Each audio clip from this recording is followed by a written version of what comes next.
வணக்கம் friends, welcome to வாகராஜா. அனைவருக்கும்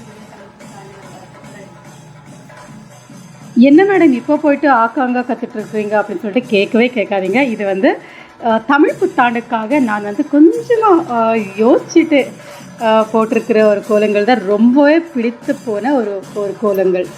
எந்த வருஷம் இந்த மாதிரி போட்டதில்லை. ஒரு கோலத்துக்குள்ளே நாங்கள் வந்து தமிழ் புத்தாண்டு அப்படின்னு சொல்லிட்டு எழுதியிருக்கோம். ஆனால் இங்கே வந்து இப்போது டிஃப்ரெண்ட்டாக கொஞ்சம் யோசிச்சுட்டு ஏதாவது ஒரு க்ரியேட்டிவாக பண்ணணுமே அப்படின்னு சொல்லிட்டு அந்த ஆக்காங்கா எல்லாமே எழுதிட்டு அப்புறமா அந்த உயிர் எழுத்து மெய் எழுத்து எல்லாமே ஒரு கிளியராக ஒரு வட்டமாக வர மாதிரி எழுதியிருக்கேன். ஸோ ரொம்பவே பிடிச்சி போன இந்த வருஷத்துடைய ஒரு ஸ்டார்டிங்கில் இந்த வருட பிறப்பன்னைக்கு இந்த கோலம் போட்டதில் ரொம்பவே சந்தோஷம் மகிழ்ச்சியோடு இந்த வருஷம் எல்லாருக்குமே அமையட்டும் அப்படின்னு சொல்லிட்டு ஆண்டவனை பூஜை பண்ணுறதுக்காக கோவிலுக்கு போயிருக்கோம். இங்கே ஐயப்பா கோவிலுக்கு.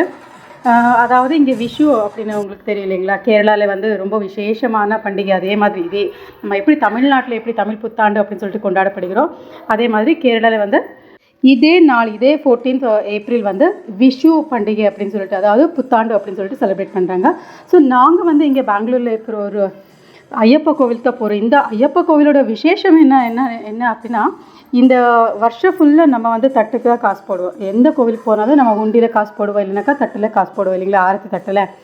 ஆனால் இன்றைக்கி அதாவது ஏப்ரல் 14th புத்தாண்டு அன்றைக்கி அந்த சாமிக்கிட்ட வச்ச காயின்ஸ்களை பூஜை பண்ணிவிட்டு ஐயர் வந்து எங்களுக்கு தருவாங்க. அதுதான் இன்றைக்கி இந்த 14th ஏப்ரல் விசேஷமான ஒரு புத்தாண்டு அன்றைக்கி கொடுக்குற நம்மளுக்கு கிடைக்கிற சாமி கடவுள்கிட்டேருந்து கிடைக்கிற ஒரு காயின் ரொம்ப விசேஷமானது அப்படின்னு சொல்கிறாங்க. ஸோ நானும் போயிட்டு ஒரு காயின் 1 ரூபி காயின் வாங்கியிருக்கேன். பார்க்கலாம் பணம் சேருமா புகழ் சேருமா அப்படின்னு. கண்டிப்பாக சேரும்னு நினைக்கிறேன்.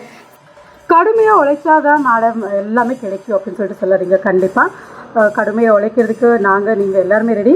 சரி, அதுக்கேற்ற பலன் கடவுள் எங்களுக்கு எல்லாருக்குமே கொடுக்கட்டும் அப்படின்னு சொல்லிட்டு ஆண்டவரை மறுபடியும் பிரார்த்தனை பண்ணிவிட்டு உங்களுக்காக இந்த வீடியோவை முடிச்சிட்டு இருக்கிறேன்.